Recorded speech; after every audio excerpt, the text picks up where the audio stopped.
मतदान केंद्रावर कमीत कमी 2 व जास्तीत जास्त 4 ईव्हीएम म्हणजेच इलेक्ट्रॉनिक वोटिंग मशीन असतील।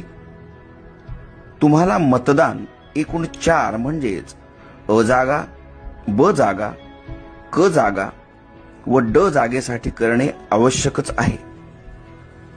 उमेदवारांच्या संख्येनुसार या 4ही जागांची आखणी ईव्हीएम मशीनवर होईल। कदाचित या 4ही जागा 2 ईव्हीएम मशीनवर आखल्या जाऊ शकतात। 4ही जागेसाठी मतपत्रिकांचे रंग वेगवेगळे दिलेले असतील।